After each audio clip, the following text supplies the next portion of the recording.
오늘은 출애굽기 31번째 시간입니다. 동풍이 메뚜기를 데려오다 라는 제목으로 출애굽기의 8번째 재앙을 설교하도록 하겠습니다. 여러분들, 메뚜기의 재앙은 다른 재앙들과는 좀 다르게 저희들도 이해를 하는 재앙입니다. 왜 그러냐면은 저희들이 확인할 수 있는 가시권 내에 메뚜기의 재앙을 저희들이 알고 있기 때문이죠. 실제 이제 사막 메뚜기라는 종이 있는데 그 메뚜기는 좀 번식기가 되고 그게 공교롭게 이렇게 추수기랑 이렇게 겹칩니다. 번식기가 되고 번식을 좀 기온이나 온도가 잘 맞아서 기온이나 뭐 온도 이런 거에 되게 영향을 많이 받는 종이라고 하더라고요. 기온이나 온도에 영향을 좀 잘 맞춰줘서 번식하기 좋은 때가 되면은 기하급수적으로 늘어난다고 하더라고요. 그러니까 진짜로 기하급수적으로.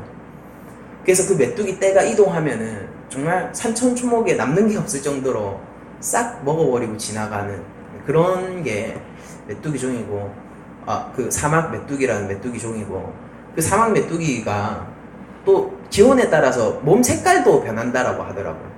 그렇게 이렇게 외부 환경에 영향을 많이 받는데, 자기들이 번식하기 좋은 환경이 오면은 사람이 어떻게 걷잡을 수 없을 정도로, 그래서 그걸 몇 차례 당한 이후에는 미리 메뚜기 알들을 제거하는 작업들도 한답니다. 그 피해가 많은 지역에서는.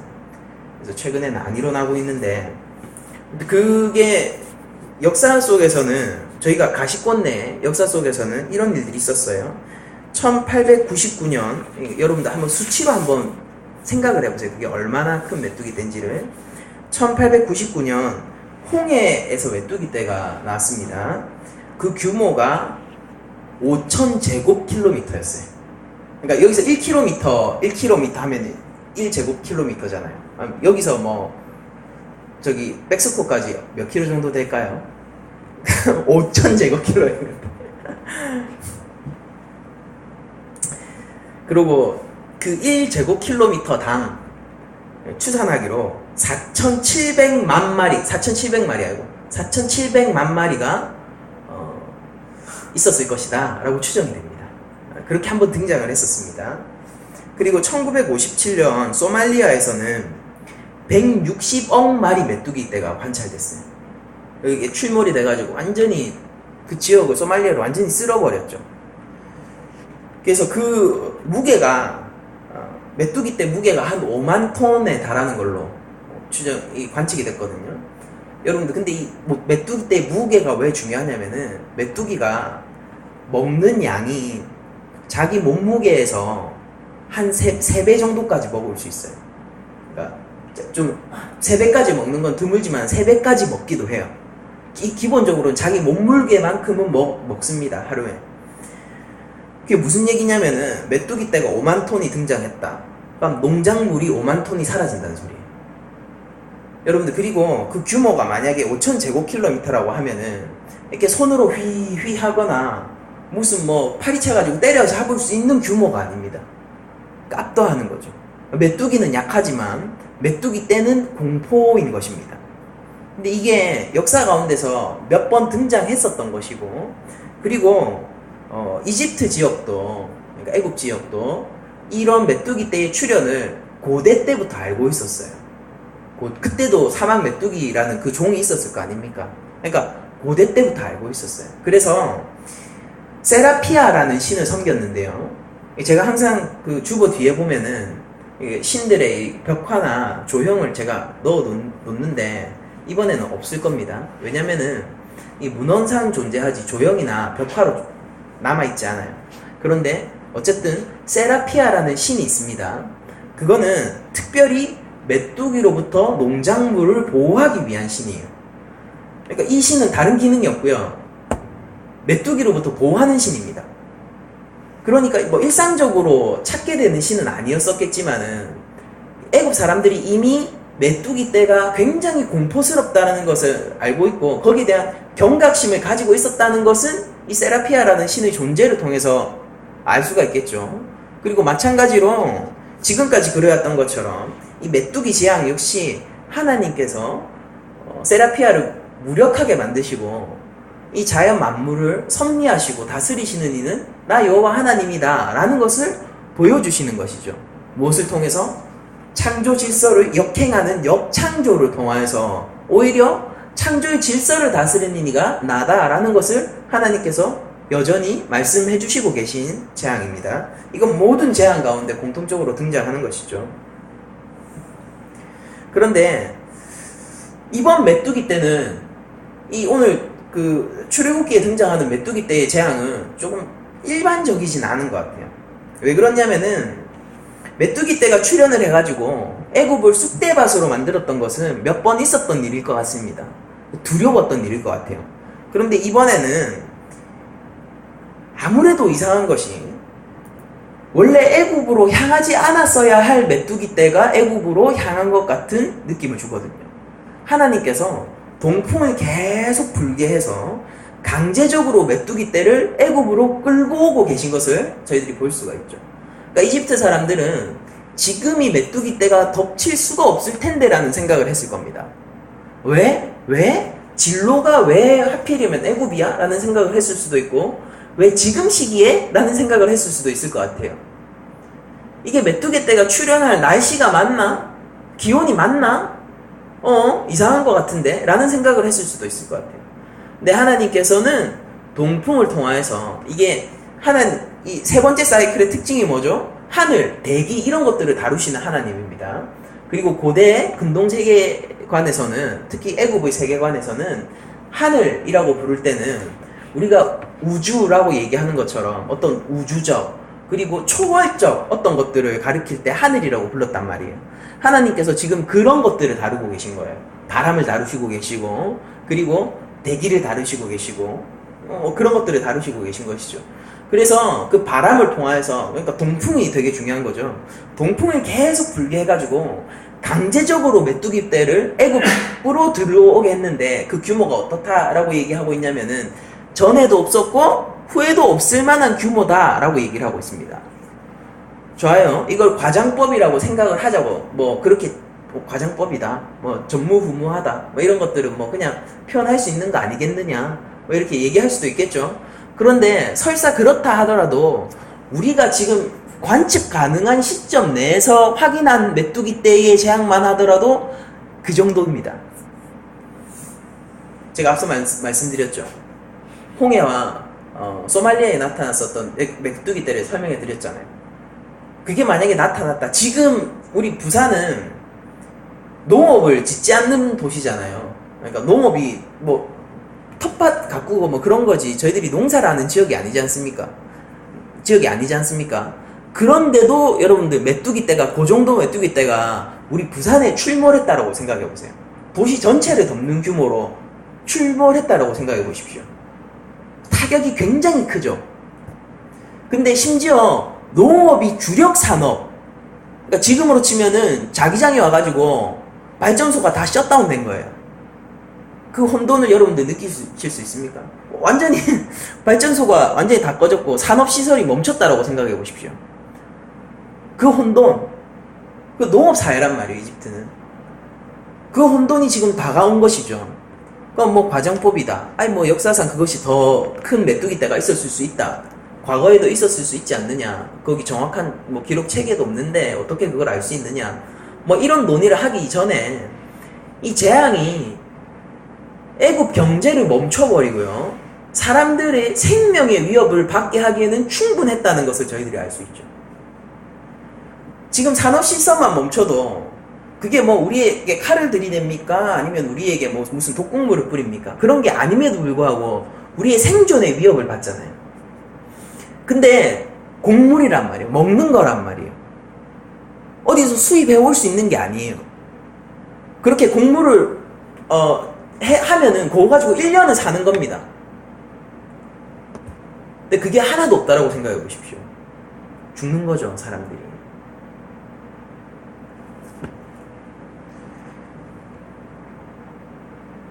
그리고 성경의 증언을 우리가 만약 믿는다면은 이것은 유례가 없을 정도로 큰 규모고 정말로 성경의 증언이 정말로 맞다면은 이집트 여러분들 엄청 크잖아요.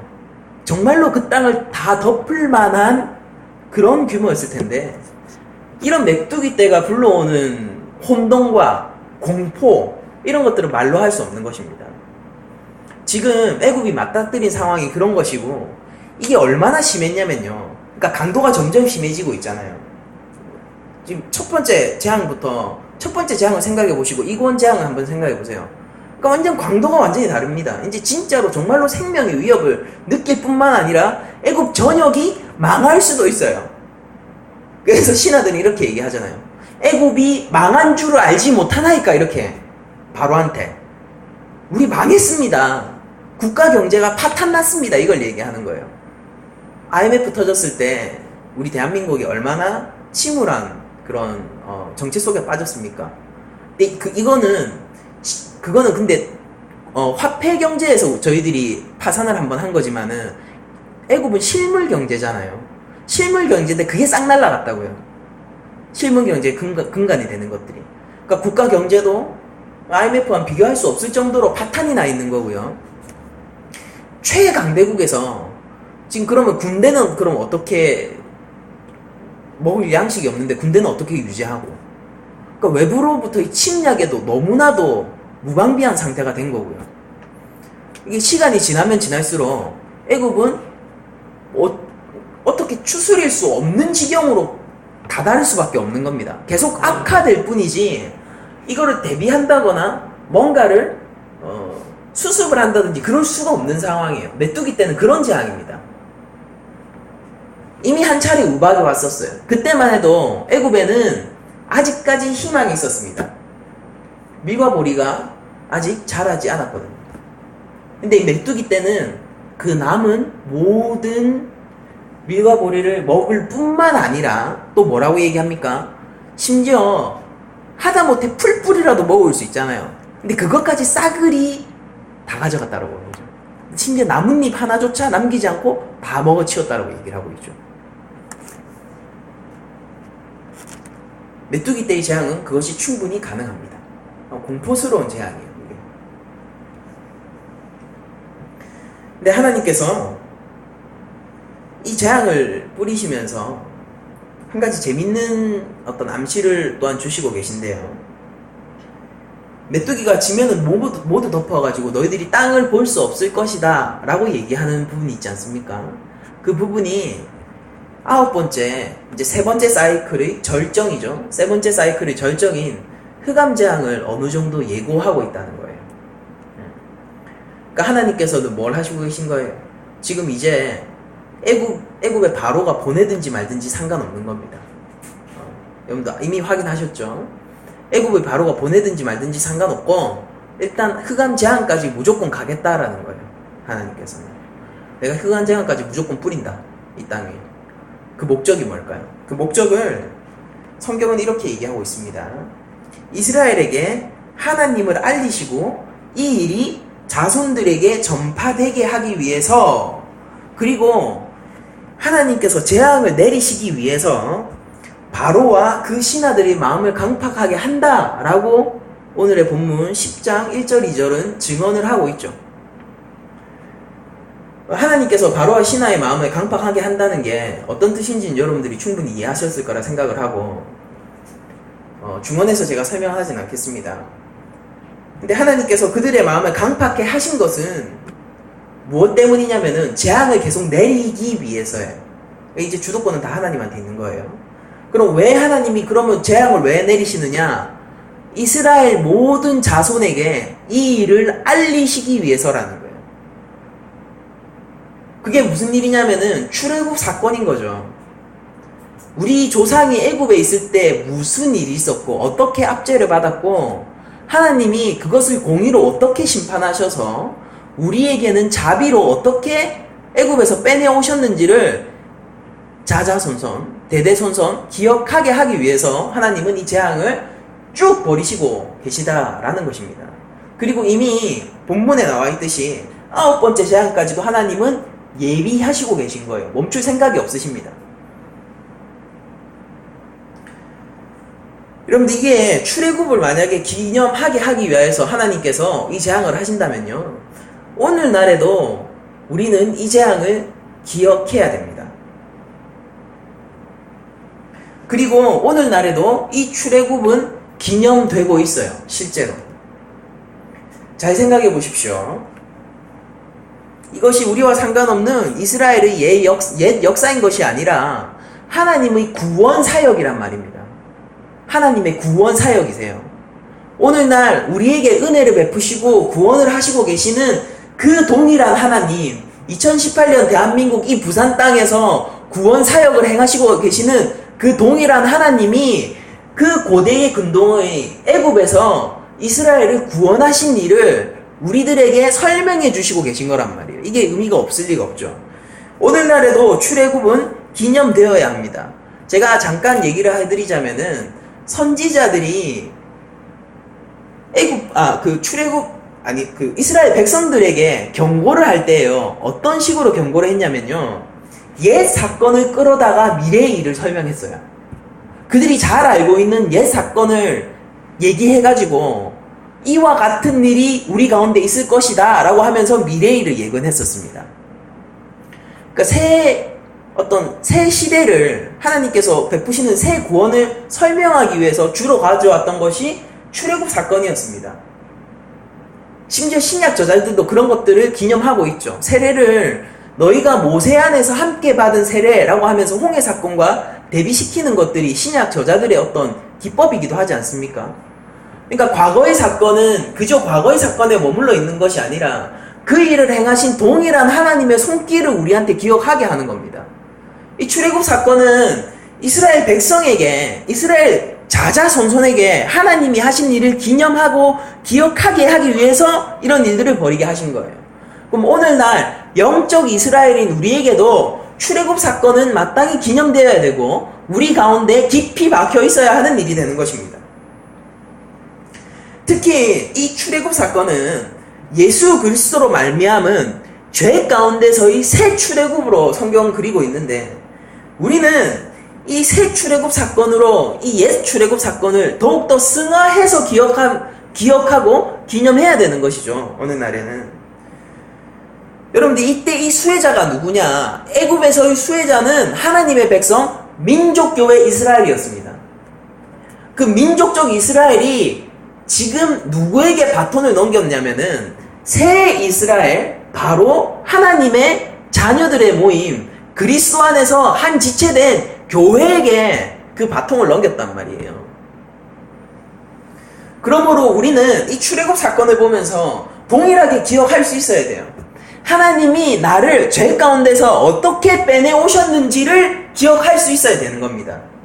하나님이 무엇을 위하여서 싸웠고 하나님이 누구와 싸웠고 하나님이 어떻게 승리하셨는가, 그 십자가의 면면은 사실은 출애굽 사건을 통해서 반복하여서 잘 그려지고 있는 거예요. 구약을 모르고 신약에 대한 깊이를 우리가 이해할 수 없습니다. 사실은 예수님이 십자가에서 무엇을 위하여서 싸우셨는 줄 아세요? 이 세상 바로의 대적하에서 싸우셨어요. 근데 우리가 바로를 보면서 확인해 나가는 것은 무엇입니까? 저는 여러분들이 저와 함께 이 열장을 하면서 이런 고백을 다 하셨을 거라고 저는 믿는데, 하나님 바로가 저입니다 라는 고백을 여러분들이 다 하셨을 거라고 믿어요. 저도 그렇고요. 예수님이 누구와 싸워야 했는지 아세요? 저희를 구원하기 위해서 저희와 싸우셨어야 하는 거예요. 우리를 새 사람을 입게 하기 위하여서 이 세상 권세와 싸우시는데요, 그 세상 권세 안에 우리가 같이 거기에 포함되어 있었던 사람들이지 않습니까? 죄를 사랑하는 것? 무슨 뜻이겠어? 하나님하고 관계없는 거. 하나님하고 관계없고 하나님 모르겠고, 그러니까 하나님 없었으면 좋겠고, 그 세력 속에 원래 우리가 포함되어 있었지 않습니까? 이스라엘 민족이 뭘 했습니까? 여기서 제가 기억한 건 하나예요. 모세 욕했습니다. 아론을 욕했습니다. 그러고 바로 편들었어요. 근데 하나님이 왜 구원하셨죠? 하나님께서 자비를 베푸신 것이죠. 하나님께서 은혜를 베푸신 것이죠. 하나님께서 옛 아브라함과 하신 약속을 기억하시고 그 약속을 실행하시고 지키셨을 뿐인 거예요.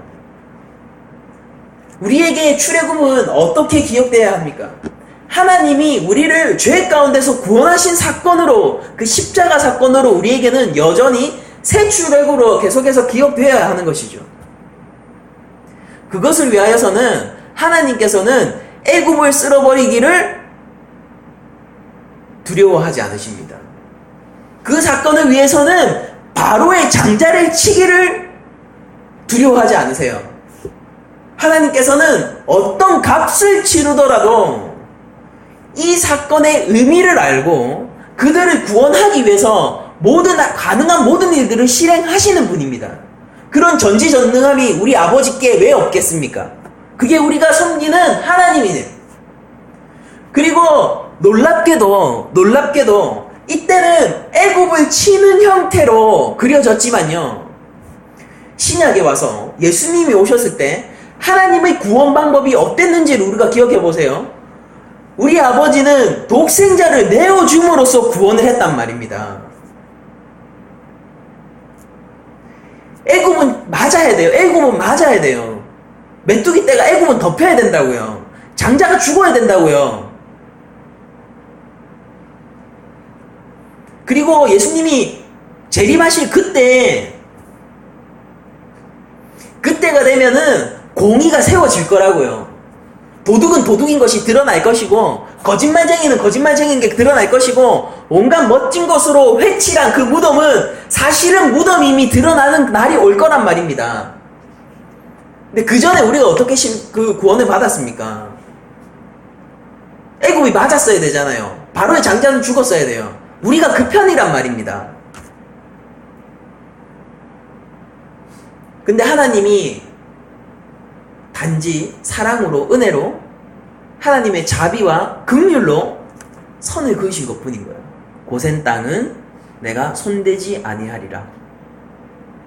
문설주에 양의 피를 바른 자 그 집은 내가 넘어가리라. 그들이 심판받지 않았어야 할까요? 아닙니다. 그들도 애굽 사람이에요. 율법을 왜 주셨어요? 이제 애굽 사람 짓 그만하고 하나님 백성으로 좀 살라고 율법 주신 거잖아요. 그들도 애굽 사람이었어요. 근데 하나님의 자비와 긍휼은 그들을 구원하십니다. 이것이 우리 가운데 있는 새 출애굽이에요. 여러분들, 출애굽 백성, 저는 사람들이 이런 오해를 할 수도 있다라고 생각해요. 파괴적인 하나님, 애굽도 쓸어버릴 수 있는 하나님, 그 하나님을 기억하게 해서, 이게 뉘앙스가 그렇게 비칠 수도 있잖아요. 그 하나님을 기억하게 해서 너희가 나 벗어나면은 진짜 죽으니까 아주 폭군처럼 다가가는 것이죠. 너희가 나를 벗어나가면 죽으니까 끝까지 나를 섬겨야 돼. 너희 다른 데 절대 가면 안 돼. 너희는 내가 딱 잡았어. 이런 식으로 느껴질 수 있다라고 저는 생각해요. 그거에 의해서 기념하라 라고 했을 수도 있다라고, 그렇게 느낄 수도 있다라고 생각합니다. 그러나 실제 이스라엘이 어떻게 느꼈을까요? 애굽 땅에 재앙이 내리고 그걸 볼 수 있었단 말이에요. 그 사람들은 옆 동네잖아요. 옆동네에서 그 일이 일어나고 있다고요. 볼 수 있다고요. 근데 자기들은 그걸 확인 가능하고 그거에 대한 공포감도 느끼고 그거를 두려워도 했지만은 정작 자기들은 지켜졌어요.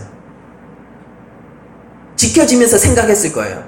우와, 우리도 물이 피로 변하는 재앙을 겪었었는데 그것만 해도 얼마나 힘들었냐.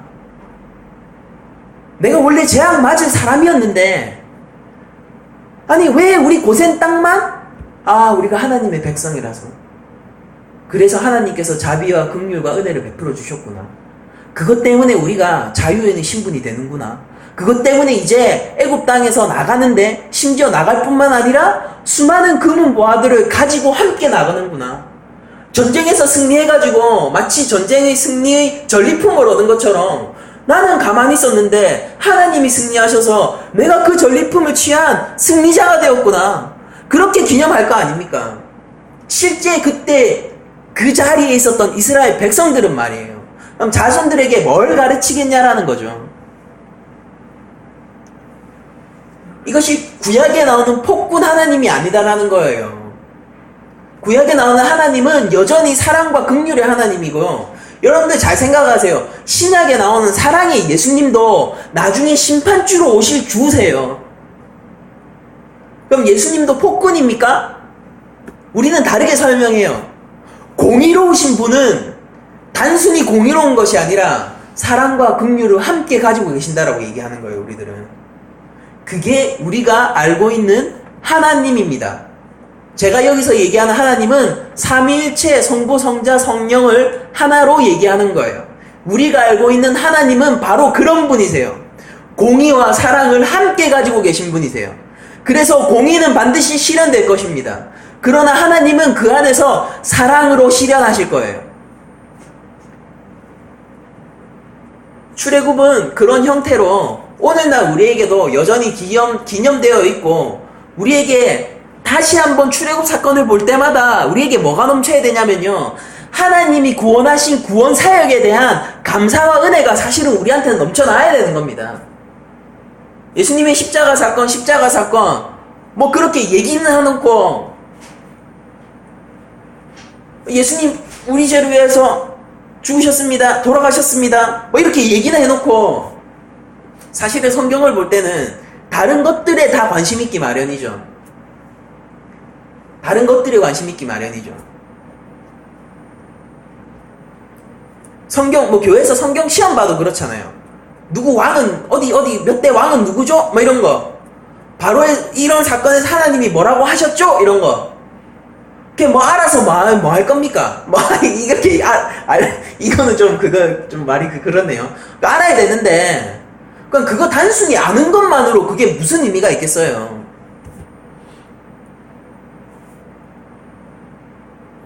출애굽 사건을 보면서 이게 하나님의 구원 기록이잖아요. 이 옛 하나님의 백성들이 구원을 하나님에게 당하는 것. 자기들이 출애굽한 게 아니에요. 자기들은 당했습니다. 가만히 있는데. 구원을 당하는 것을 보면서, 여러분들, 이들이 느꼈던 감격을 여러분들 함께 그리스도 안에서 공유하시나요? 이들이 느꼈던 감사를 여러분들도 십자가 안에서 함께 공유하시나요? 구약이 오늘날 우리에게 죽어있는 책인가요? 여전히 살아있는 하나님의 말씀입니다. 이것은.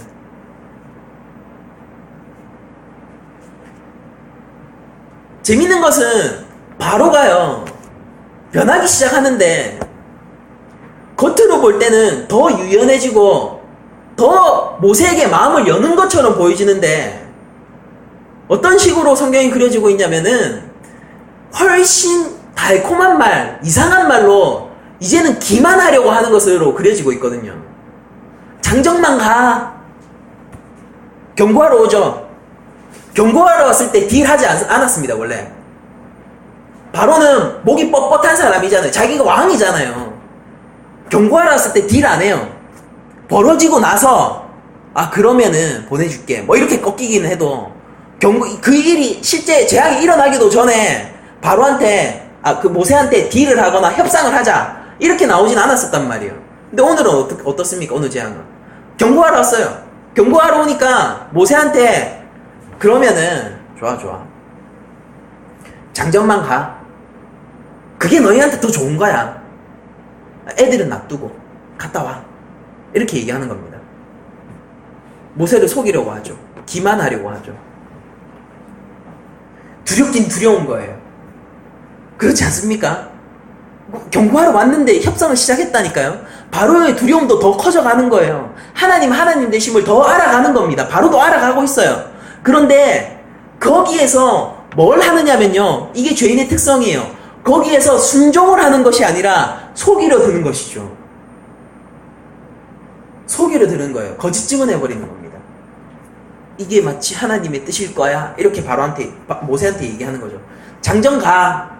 봐, 야, 고대 근동지방입니다. 야, 애들이 무슨 가치가 있겠어.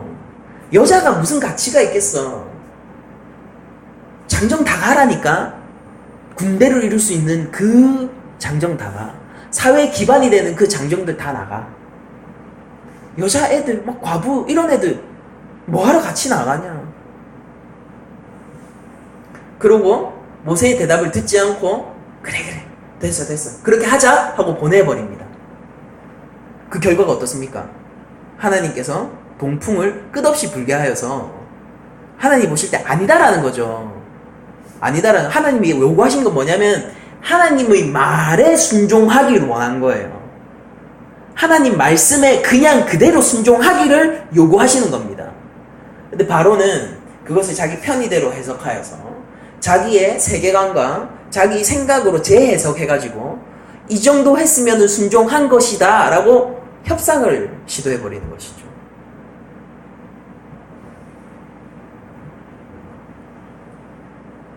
이게 우리의 태도가 되어서는 안 될 것입니다.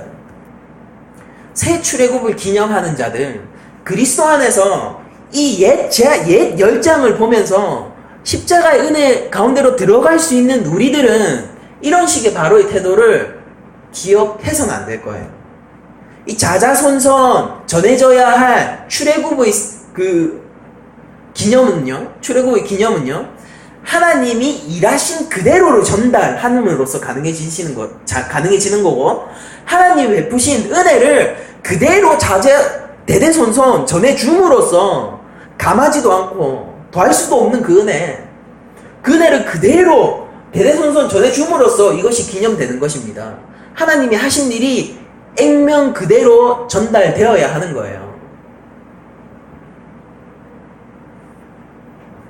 근데 바로는 어땠을 것 같습니까? 여러분들, 만약에 바로가 이 열재앙 이후에 황폐하여진 애굽 속에서 애굽을 재건한 후에 출애굽 기록을 만약에 한다라고 생각을 해보세요. 출애굽 사건을 대대손손 물론 기록해 두진 않았습니다. 수치의 역사는 기록하지 않죠. 실제 애굽에서도 히타이트족하고 대패한 기록을 마치 애굽 왕이 이렇게 히타이트족을 너그럽게 돌려보낸 것처럼 기록한 게 있어요. 근데 나중에 히타이트 그 유물 발굴되고 나서 다 드러났죠. 아주 대패를 했었던 거죠. 근데 자기의 기록이기 때문에, 역사에 남겨야 되는 기록이기 때문에 마치 자기가 너그럽게 그 히타이트 왕을 되돌려 준 것처럼 그렇게 기록을 했단 말입니다. 바로왕이 만약에 이 출애굽 사건을 자기가 대대손손 자손에게 전달해야 했었으면은 어떤 식으로 기록했을까요? 있는 그대로 기록했을까요? 변형이 일어나는 거예요. 재해석이 일어나는 겁니다. 유리한 면들이 편집되기 시작하는 거예요. 그렇게 되었을 때 이 애굽의 이 역사는 어쩌면은 바로의 너그러운 사랑에 의해서 포로들이 해방된 것으로 그려질지도 몰라요. 알 수 없는 기근들이 애굽에 찾아오고 괴로워하는 백성들을 사랑하는 마음을 억누르지 못하여서 너희들은 살 땅을 찾아가라 라고 이렇게 아주 자비로운 마음으로 해방시켜 준 것처럼 그려질지도 몰라요. 제가 만약, 다른 사람 아니고 제가 만약 이 바로 왕이었으면은 저는 그렇게 했을 것 같아요. 그러나 출애굽을 기념하는 것은 하나님의 하신 일 그대로를 기억하는 겁니다. 하나님을 주인공으로 놓고 기억하는 것이고, 하나님이 하신 일, 하나님이 나에게 하신 일, 하나님이 온전히 주관하신 그 일을 감사하고 찬양하면서 하나님의 이름을 높여드리는 일이 출애굽을 기념하는 일이죠. 바로가 그걸 할 수 있을까요? 벌써부터 기만하기 시작하는데요. 지금 애굽에 재앙이 내리고 있는 지금부터 벌써 기만하기 시작하는데요. 재앙 예고를 하러 모세에게 벌써 기만을 하기 시작하는데요. 바로가 그것을 할 수 있을까요? 성경은 이것을 불순종이라고 들어요. 불순종이라고 얘기합니다. 여러분들, 우리가 하나님 말씀에 순종한다는 것은 하나님의 말씀 그대로를 순종하는 것입니다. 내 편의상 재해석하고 나에게 지금 좋은 말씀들을 편집해가지고 지금 지킬 수 있는 것들은 지키고 아닌 것들은 뭐 언젠가 혹은 못 본 척 하거나 그런 식으로 내 삶을 꾸려가는 게 그게 하나님께 순종하는 사람이 아니다라는 거예요. 우리가 믿음의 분량만큼 한다는 것은 뭐냐면은 내가 되지 않는 것에 대해서 하나님 저는 연약합니다. 저는 이렇습니다. 죄인입니다. 그래서 예수님이 오셨잖아요. 라고 얘기하는 측면을 얘기하는 거지. 하나님의 명령을 내 마음대로 편집할 수 있는 권한이 나에게 있는 것으로 이해하는 것이 아니라는 거예요. 하나님 저 안 되네요. 괜찮은 거예요. 그거는 괜찮아요. 믿음의 분량만큼 하면 돼요. 하나님 좀 어떻게 해야 될지 모르겠어요. 제가 지혜가 없어가지고 이 믿음의 선택이 무엇인지 지금 이 상황에서 모르겠습니다. 그거 괜찮아요.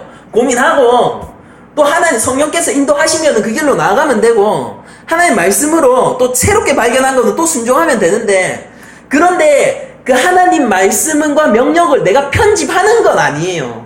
그게 믿음의 분량만큼 하는 게 아니라 그게 믿음 없음을 나타내는 겁니다. 그거는 마치 바로처럼 말입니다. 바로는 믿음이 없어요.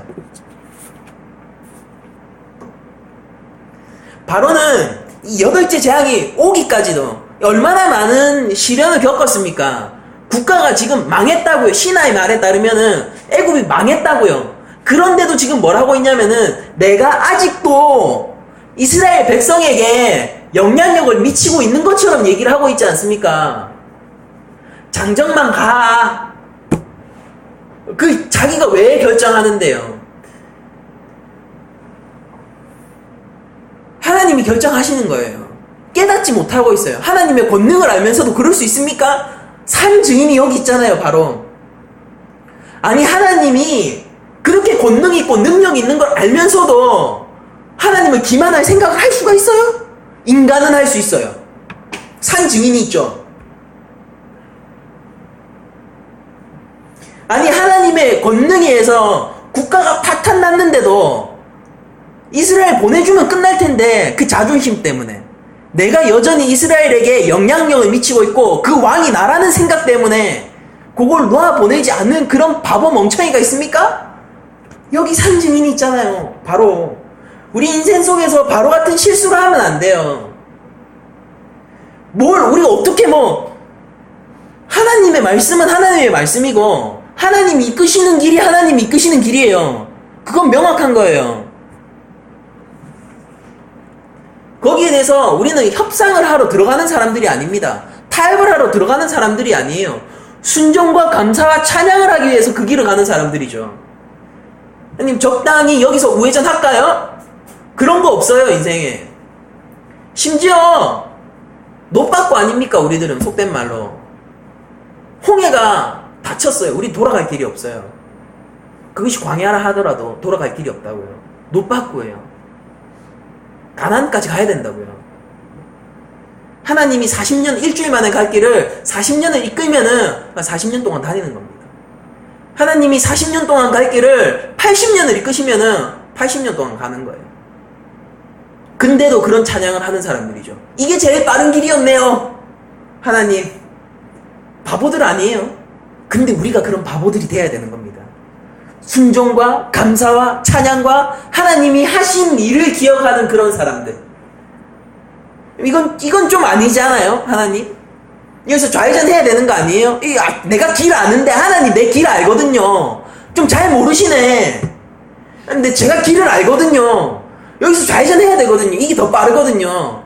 하나님 요 사이로만 싹 지나가면은 이게 지름길인데 하나님 요건데 잘 모르시네. 우리 아버지가 좀 안 살아보셔가지고 인간 사는 제가 더 잘 알잖아요. 하나님 세상은 제가 더 많이 살아봤잖아요. 역사의 주관자 앞에서 우리가 그렇게 할 수 있을까요? 역사의 주관자임을 알면서도 그런 일을 할 수 있을까요? 할 수 있어요. 바로가 산 증인이지 않습니까? 우리가 그런 함정에 빠져들면 안 된다라는 거예요. 하나님이 왜 재앙을 이 땅 위에 애굽 땅 위에 뿌리고 계신지를 기억하셔야 합니다. 오늘날에도 하나님이 우리를 이끄시는 그 가운데서 하나님이 요구하시는 것은 순종이고요, 감사고요, 찬양이고요, 하나님을 바라보는 일이에요. 그 무엇보다도 그거를 한마디로 뭐라고 얘기하냐면은 하나님이 그와 함께 하신다라고 얘기를 하는 겁니다. 하나님이 그와 함께 하신다. 이 말은 감격적인 말이잖아요. 이 말은 감사한 말이잖아요. 그런데 하나님이 함께 하시는 건 좋은데 왜 내 마음대로 하려고 하냐고요. 왜 말씀 가운데서 순종보다 말씀을 재편집하고 내 상황 속에서 재해석해가지고 지킬 건 지키고 이거는 맞는데 저거는 못 본 척 하느냐 말입니다. 그게 성도의 태도냐라는 거예요. 성숙한 그리스도인은 그리스도의 십자가를 지고 따라가는 사람이에요. 그리스도가 갔던 그 길을 사모하는 사람들입니다. 요쯤에서는 내려놓는 사람이 아니라, 요쯤에서는 좀 더 가벼운 걸로 교체하는 사람들이 아니라요.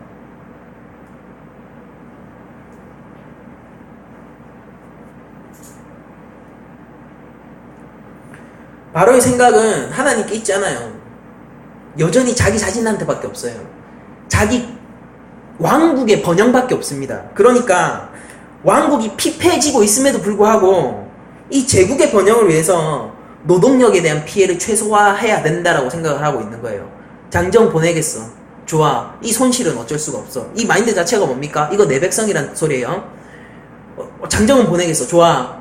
이건 어쩔 수가 없어. 그래도 미래 자산인 애들만은 남겨놓겠어. 얘네들이 크면은 다시 재기의 찬스를 노려보겠어. 하나님 원하신 건 뭐예요?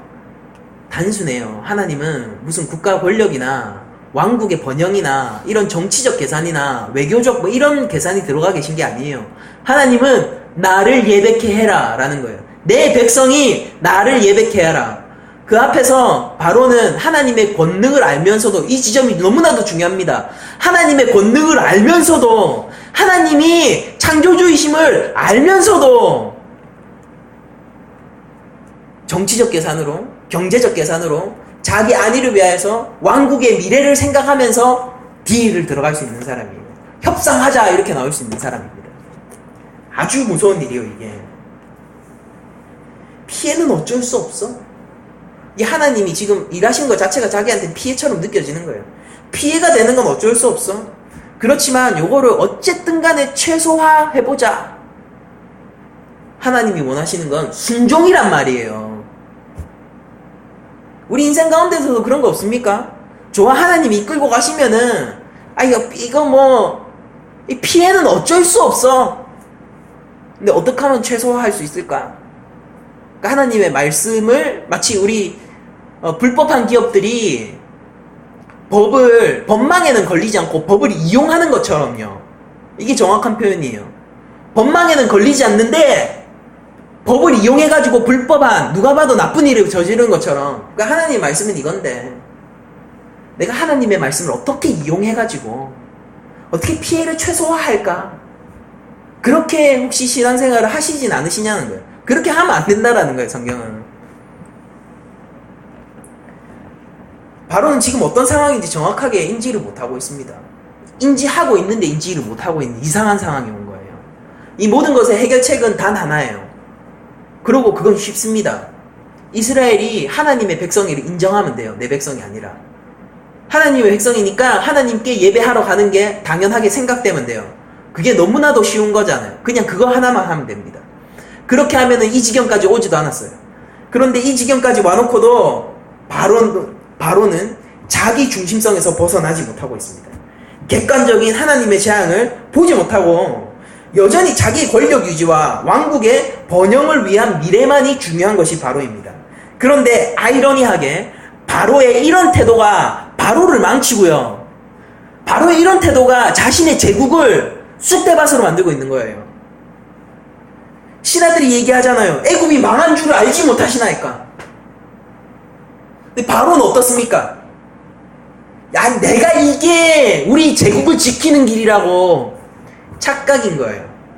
인생 가운데서 여러분들 때때로 내 삶을 지키는 방법이 하나님께 의지하지 않는 것이 내 삶을 지키는 방법처럼 느껴질 수 있습니다. 오늘날 바로처럼요.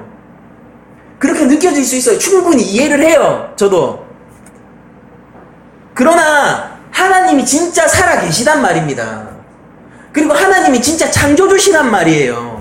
하나님은 심지어 선하신 우리를 위한 아버지시란 말입니다. 그분의 뜻과 그분의 경륜과 우리 삶을 향한 계획에는 실수가 없으시단 말이에요. 하나님을 벗어나는 게 지금 당장, 거기서 장깨를 부리는 게 지금 당장 내 삶을 지키는 것 같이 보일 수 있지만은 그런 태도야말로 내 삶을 조용먹는 가장 큰 원인이 되는 거예요. 바로는 자기를 지키고 싶었어요. 그것이 하나님 말씀에 불순종하게 만들었고, 바로는 자신이 여전히 권위 있고 싶었어요. 그 욕망이 자신의 아들을 죽이는 겁니다. 자기의 가문이 끝나버리는 거예요. 그의 왕가는 끝났습니다. 장자의 죽음에서. 그는 그의 왕가를 대대소선 영원하게 지키고 싶지 않았겠습니까? 그러니까 이러는 거 아니겠어요? 그러니까 여전히 왕처럼 행세하고 싶은 거 아니겠어요? 근데 그게 그를 왕좌에서 끌어내린다고요. 그는 제국의 번영을, 이 나라를 여전히 부강하게 만들고 싶지 않았을까요? 그러니까 어떻게든지 지금 손실을 보더라도 어린애들은 좀 남기고 싶지 않았을까요? 그래서 제 길을 노려보고 싶지 않았을까요? 그걸 위해서 뭘 해야 될지를 계산하고 있지 않았을까요? 그런데 그게 이 왕국을 쑥대밭으로 만드는 원인이 돼버린다고요. 우리 삶에서 필요한 게 뭘까요? 이게 바보 같은 얘기지만은, 다시 교과서 같은 얘기고 다시 원론적인 얘기지만은, 여러분들 여호와를 경외하는 것이야말로 지혜의 근본입니다. 하나님을 아는 것이 우리 지혜의 근본이고, 우리는 우리의 명철과 지혜를 의지하는 사람이 아닌 거예요. 그것이 우리의 그 태도가 지혜로운 현인의 태도입니다. 여러분들, 그게 우리가 종교적 깨달음을 가진 사람들이에요. 무소유 그렇게 얘기하지 않습니까? 불교에서 무소유라고 얘기하잖아요. 진짜 무소유가 뭔지 아세요? 자기를 온전히 비우고 아버지의 뜻만으로 이 땅 가운데 성육신하신 예수님이야말로 진짜로 무소유예요.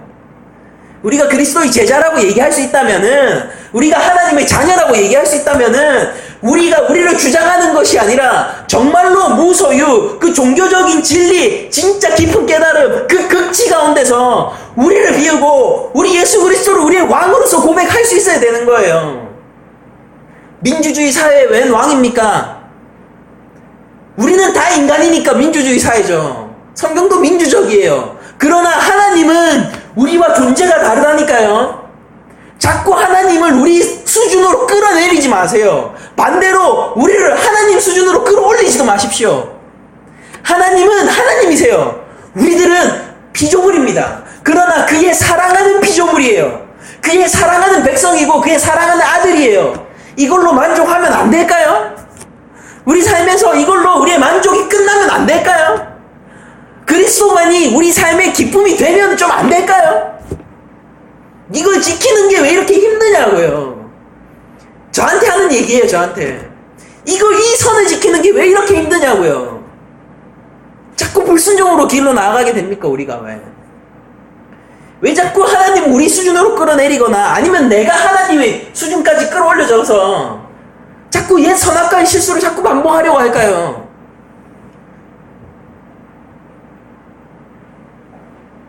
나는 나를 지키고 싶은데, 나를 버리고 하나님께 온전히 나의 주권을 맡기는 것만이 나를 지키는 길이에요.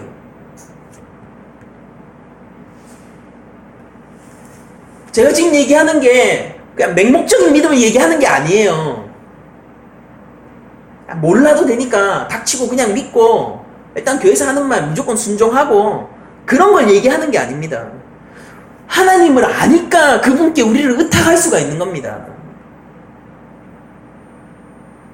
하나님을 아니까 우리가 의탁할 수 있는 거고, 예수 그리스도를 알기 때문에 그분이 우리의 왕이심을 아는 거고, 우리의 메시아 구세주이심을 그래서 아는 거예요. 복음이 뭔지 여러분들 정확하게 아셔야 돼요. 우리의 죄인됨을 아니까 우리를 버릴 수가 있는 겁니다. 예수 그리스도의 무죄하신 그분, 부활하신 그 영존하신 아버지라고 불리는, 이사야서 얘기잖아요. 영존하신 아버지라고 불리는 그 예수 그리스도, 그분이 누군지를 아니까 내 삶을 그분한테 온전한데 맡길 때, 맹종이 아니죠. 온전하게 맡길 때 내가 안심하는 거예요. 진짜로 안심하는 겁니다. 맡겨도 될까? 순종해야 되니까, 순종하라니까, 일단 맡겨보자. 덜덜덜덜덜덜. 아닌 것 같은데. 아이고, 그래도 이거 맡겨야 되니까. 그게 아니라, 내가 맡기고 싶어야 되는 겁니다. 우리 아버지께 내가 저 집에 탕자의 마음처럼 내 아버지 집에는 먹을 것이 많은데 내가 어떻게든 좀 종이라도 좋으니까 저기 들어갈 수 있지 않을까? 다시 내가 컴백할 수 있지 않을까? 그 열망이 우리 가운데 있습니까? 내가 조금이라도 좋으니 내 아버지와 동행하는 삶을 살 수 있지 않을까? 그걸 소망하십니까? 순종해야 돼. 맨날 우리 중심으로 생각하죠.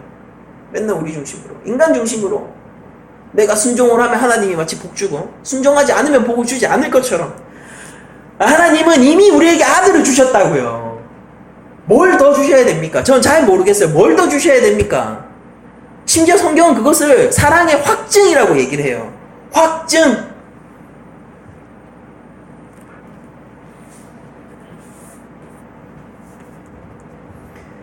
바로는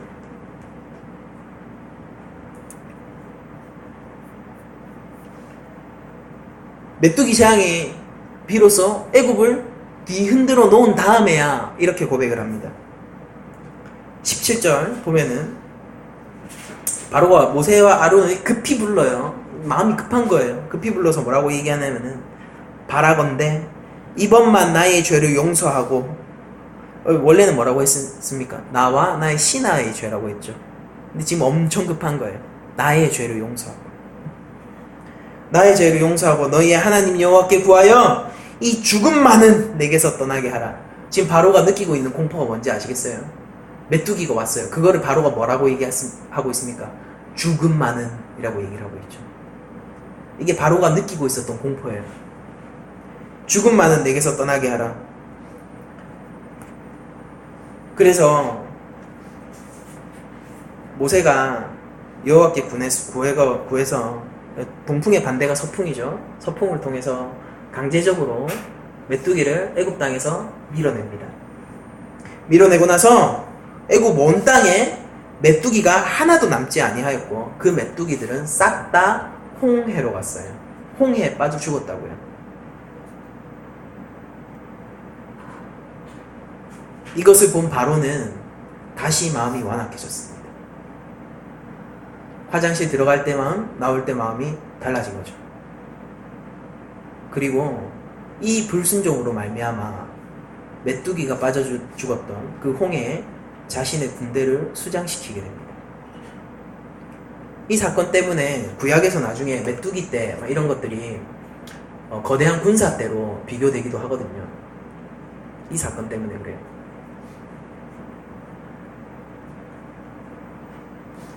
우리가 우리 인생 가운데서 뭔가 이것이 나를 구하고 이것이 더 나에게 득이 될 것 같다라는 우리의 계산으로 신앙생활을 하다 보면요, 그 얄팍한 계산 때문에 그걸로 내가 당하게 되는 경우가 너무 많습니다.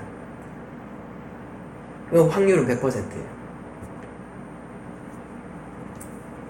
구약의 정수를 어떤 학자는 이렇게 얘기를 하더라고요. 구약의 정수를 한 줄로 줄이면은 여호와 경외이다 라고 얘기를 하는 학자들이 있더라고요. 저는 동일합니다.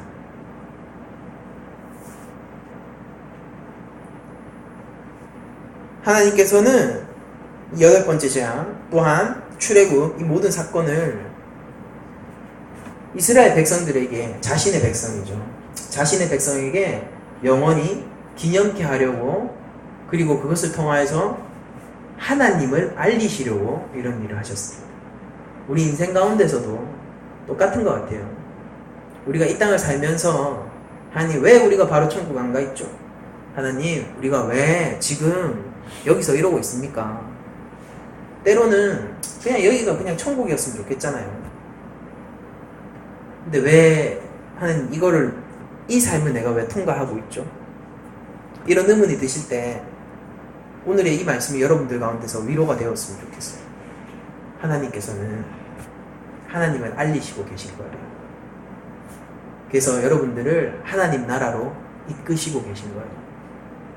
여러분들 기억하셔야 할 게 있어요. 하나님이 이끄실 때 홍해는 열릴 것이고요.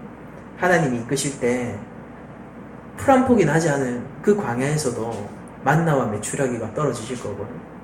그리고 여러분들이 가나안 땅에 들어갔을 때 성 주위를 돌기만 해도 그 성이 무너지게 될 겁니다. 괜찮아요. 이 길입니다. 바로 이 길이에요. 그래야지 우리가 죄도 알고 이 땅 가운데서 하나님 반역하는 삶도 살아보고 또 하나님 안에서 기뻐하는 삶도 살아봐야지 천국 갔을 때 선악과 또 안 따먹을 거 아니에요. 선악과 거기 가면 죽어도 여러분들 안 따먹을 거 아닙니까? 진짜 천국 되는 거예요. 그러면. 그래서 계시록 보면은 천국에는 선악과 없고 생명나무만 딱 2개 있죠.